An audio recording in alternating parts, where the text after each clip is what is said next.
नमस्कार, आप देख रहे हैं GBN 24 न्यूज और मैं हूं आपके साथ सपना ठाकुर।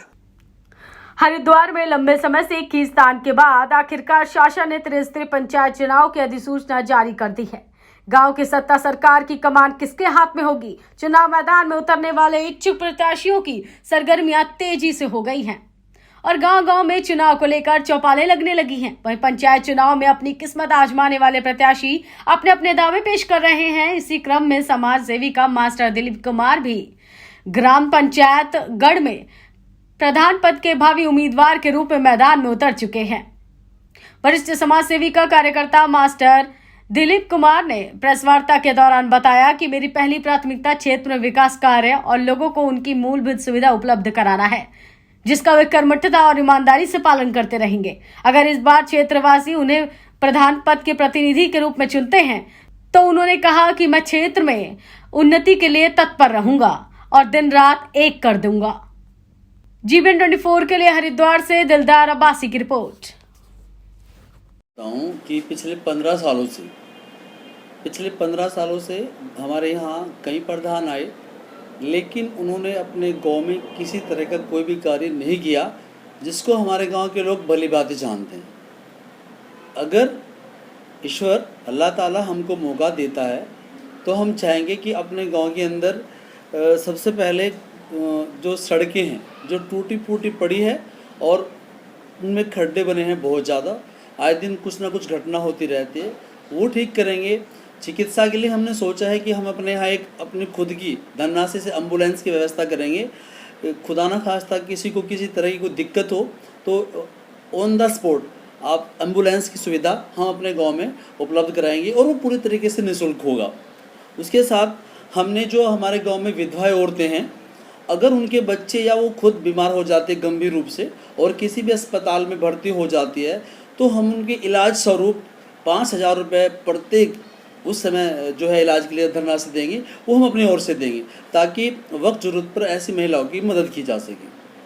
हम चाह रहे हैं कि ग्राम पंचायत गढ़ के अंदर कोई भी व्यक्ति, चाहे वो जाति प्रमाण पत्र हो, मूल निवास प्रमाण पत्र हो, कोई सी पेंशन हो, वृद्धावस्था पेंशन या विधवा पेंशन, इस तरह का जो भी दस्तावेज होगा वो हम अपनी ग्राम पंचायत में निःशुल्क बनवाएंगे। उसका सारा जो खर्च होगा वो ग्राम प्रधान खुद वहन करेगा, यानी कि हम उसको निःशुल्क उपलब्ध कराएंगे। जो इनके नाम से पैसे की ठगी करता है, गरीब लोगों का शोषण करता है, वो हम बिल्कुल होने नहीं देंगे। मैं आपको बताऊं, अभी पिछली योजनाओं के अंतर्गत हमारे ग्राम गढ़ के अंदर ही न जाने कितनी विधवा औरतों को, गरीब लोगों को मकान के नाम पर 5-5, 7-7 हज़ार रुपये ठगे हैं, शौचालय के नाम पर 2-2 हज़ार रुपये ठगे हैं उन लोगों के, जबकि ये पैसा कहीं भी किसी भी रूप में मान्य नहीं है। ये सीधा सीधा गलत है और ऐसा हम हरगिज नहीं होने देंगे। हम किसी भी गरीब व्यक्ति का शोषण नहीं होने देंगे। हमने सोचा है कि हम अपनी पूरी ग्राम पंचायत के अंदर हर मोहल्ले में बड़े बड़े डस्टबिन रखेंगे और जितना भी गंदगी होती है और एवरी वीक, हर सप्ताह उनकी सफाई होगी और पूरे गांव ग्राम पंचायत गढ़ के अंदर चूना डाला जाया करेगा हर 15वें दिन, ताकि आने वाली जो गंदगी है और बीमारी फैलती है उनसे बचा जा सके।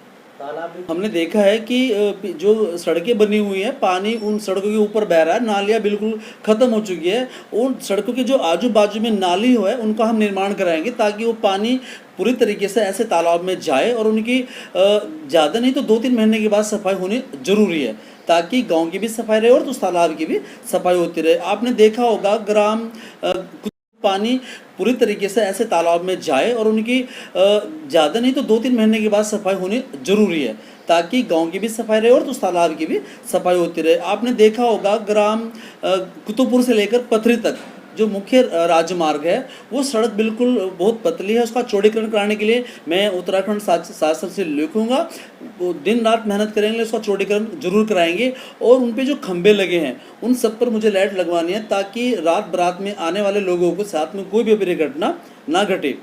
एक और सोचा है हमने कि अब पूरे गाँव के अंदर हम CCTV कैमरे लगवाएंगे, पूरे गांव के अंदर हर चौक पर, हर गली में, हर मोहल्ले पर CCTV कैमरे लगाने, ताकि कोई भी नशाखोर, चोर या अन्य घटनाएं हमारे गांव के अंदर बिल्कुल ना हो।